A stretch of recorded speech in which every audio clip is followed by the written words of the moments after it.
Alright guys, the time has finally come.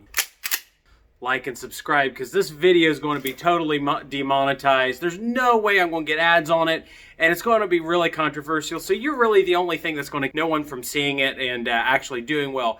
But it's an honest conversation that we need to have about the coronavirus, so here goes. So there's been a lot of controversy around coronavirus, and it's all over the news, and I don't know how many times a day that I have people asking me, as it stands right now, about what do I think about the coronavirus and what the heck is going on. Now, I realize that I am just a simple Southern Ohio Billy, but I am no redneck. And my brother and I have been researching this thing and looking at everyday data and statistics from the World Health Organization, the CDC, trying to get some bearing on it. So I'm about to give you my overall idea or thoughts on the coronavirus and how it impacts you, because as you know, we have a Discord and we have a lot of people on there talking about how to make money from the coronavirus. In fact, we had one wonderful entrepreneur message me or say something to me on there, and he said, "Brandon, I've got this great idea. I am going to buy bulk filters, mask filters, and I'm going to import them from China via Alibaba, and I'm going to sell them piecemeal on eBay. I'm going to order 1,000 of them, and I bet you I can get $20 or $30 a piece, and I can get a pack of 1,000 of them for only about $100, $150. And this was probably a week to 10 days ago, and his first set came in, and he was very, very upset to find out that the high quality N95 masks, the ones that they're talking about, were actually just pieces of, tissue paper with string on them, and he got scammed. And depending on how you want to look at it, some people would feel that he was going to be scamming other people by marking up the price due to the severe supply and demand issues of masks. I've been looking at the data and analytics. As it stands right now, there's almost 90,000 confirmed cases worldwide. China and Iran and a few other countries have a ratio of fatalities. Iran is decently high. I've thrown all the numbers into an Excel spreadsheet and kind of tried to come out with a number. Washington State actually today had its very first fatality of someone who has passed away from the coronavirus. And it is sending a lot of people into panic because this person did not have they did not have a known interaction with somebody that carried it. So they have got it by some unknown means, meaning that this virus is very likely highly transportable. It has a high R value. Years ago, it was either SARS or MERS, and it had a very high lethality index, but it was not easily transmissible. This stuff seems to be very easily transmissible, and unfortunately, we've had fatalities. Now, I want to say something, and I don't mean to disparage any human being or anybody that has died from the coronavirus, because in my opinion, all life is precious and everybody matters, including you that's watching this video on YouTube. However, looking at the data and statistics, I come to the idea that life will go on. We don't need M1 helmets surplus from World War II like I'm wearing here. This is actually a Vietnam era rebuild. I bought it at a yard sale for $15 about 4 or 5 years ago. And the 12 gauge I have over there that's now sitting on my chair, that was another yard sale find 5 years ago for $150. Nothing to do, squirrel. The thing I want you guys to consider is the world's probably going to go on after coronavirus. There's going to be a lot of people that are going to get sick. Some people are even going to be in critical condition, as they are now. But from my personal opinion, the world's going to continue on. However, the markets are in free fall right now. Dow Jones Industrial Average has taken an absolute dump on the market. It has gone down an absolute ton. Like, if you haven't liked this video yet, please subscribe. Just as a reminder, I like you guys. And I would love for this video to go and get viral or something like that, especially since it's probably not going to do well with monetization. But I have this really odd, unique view of things because I'm an older millennial and getting some popularity, some subscribers here on YouTube. I'm thankful for everybody that subscribed. So here's my thumbs up for you. I can't click the like button, the thumbs up button. This is for you guys. But I grew up in a household where the end of the world was just every day.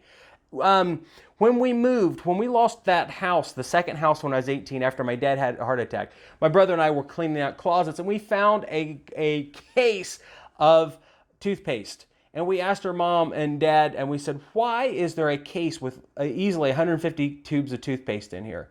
And she said, oh, that stupid thing. We said, well, why do we have all this toothpaste in the bathroom? And it was obviously Colgate from the 80s. And she said, well, we were going to use it as barter material in case the Russians invaded. And we're like, how long has this thing been sitting here, Mom and Dad? This was when I was 18, so this was what, 04, 05-ish. I'm probably bad on the math. But it was 04, 05, and they had a case with hundreds of tubes of toothpaste in the bathroom from the 80s. And they were concerned that the Russians were going to invade. And then they did all these things in worry that World War III was going to break out. Then I remember very vividly in 92 when Bill Clinton was elected, a lot of people were scared to death. In our own circle, they were scared that Bill Clinton was going to lead the world to World War III. Then he got reelected again in 96. Then we had Y2K. Then we had September 11th.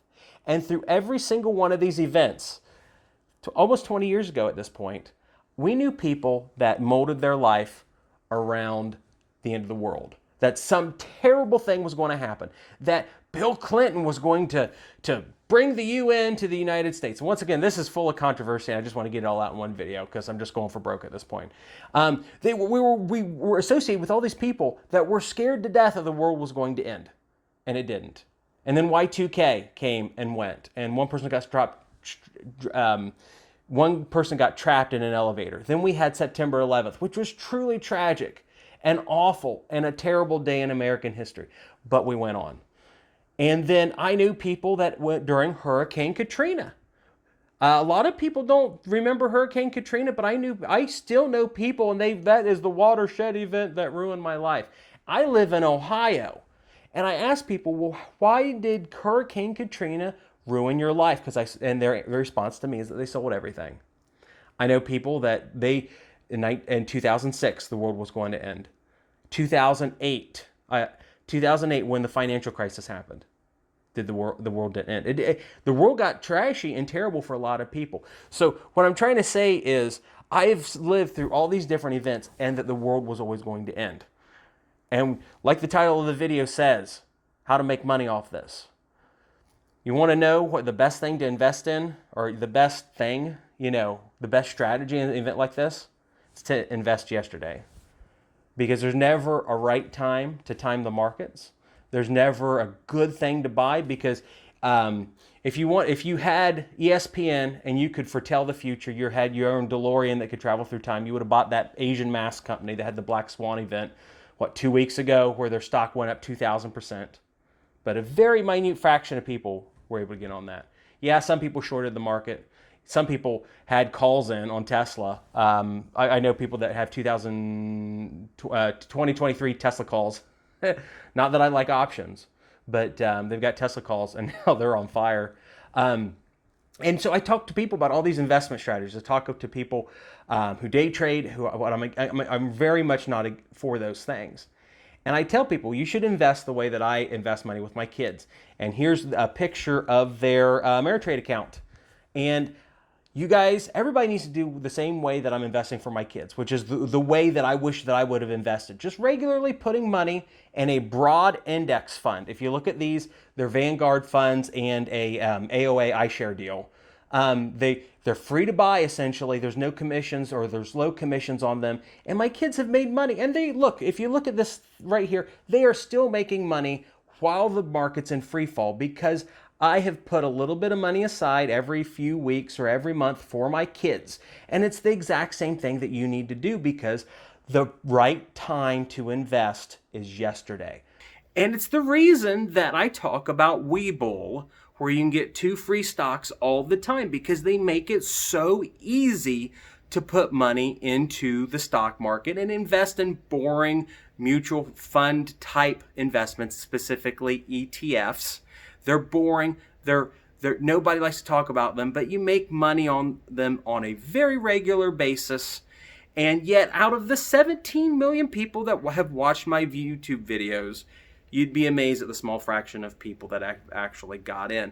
And it's typically not because they have an account already with someone else like Charles Schwab or Ameritrade or Fidelity, which those are great companies. And if you don't like my advice and you want to go and put money in those companies, I would much rather that you do that and get on the path to investing and doing things like you should be doing than click on the link in the description and get help me make some money. I would rather you be successful, but still people don't do it, and it's what you need to do.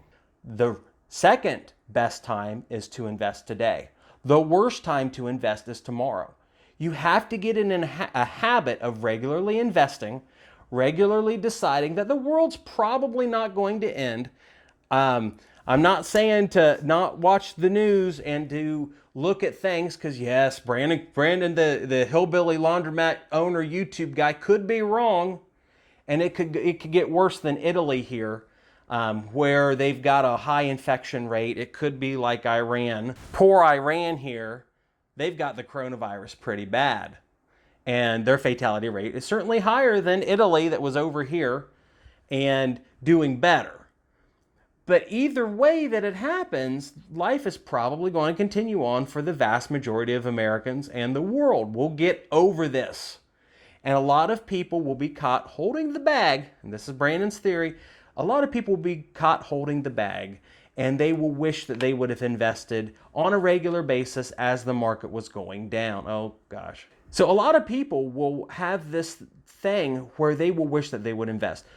Below, there's 2 links to Webull and Robinhood. You can sign up and get free stocks. You can get a free stock with Robinhood. You can get a free stock with Webull. If you deposit, I think as of today, it's like $500. They'll give you 5 free stocks total. We had one of our users get, they referred their friends and family, and they got over $300 worth of stock. They convinced their family in an hour, and they made $300 off Webull. I'm not telling you you have to use those companies, but it does support the channel when you click on the links, because they give me free stock too. Yeah, it's kind of cool. So the thing is with all of this that you have to consider is that there are still people holding the bag with things like real estate investments, things that I really love, that they were convinced that the market was seeing a double dip after the 2008 mortgage crisis in 2010, 11, and 12. I know dozens of people on a local basis that were truly convinced that we were going to see an even bigger recession immediately after the market started to recover for real estate. And they still will not buy a single property, even though they're capable of it, because they're waiting for the next recession. And the thing is, I hate to break it to you guys, but nobody really has ESPN and knows exactly where the market's going to go. Yes, there's signs, but a constant investment in the market on a regular basis always wins out on the kinds of investments that people like to pretend that they can game. Because I meet very few people, unless they're selling an ebook or a course, that talk about high-level trading back and forth and predicting these things. They're very rarely right. But the people who constantly invest in the market and save back, $5 or $10 a day, $100 a week, and they do those kinds of investments, they're extremely successful. So thank you guys for watching. I hope I didn't make you too mad about the coronavirus, but I'm probably going to see you all here, and we're going to continue doing trailer park and laundromat adventures, and hopefully my fatality rate from crawling around under trailers, dealing with bed bugs and roaches and people with the rock and spoonies, although I guess I could say heroin addicts and meth addicts and crack addicts. I guess I can say it in this video because it's already demonetized anyway. I don't know. Thanks for watching, guys.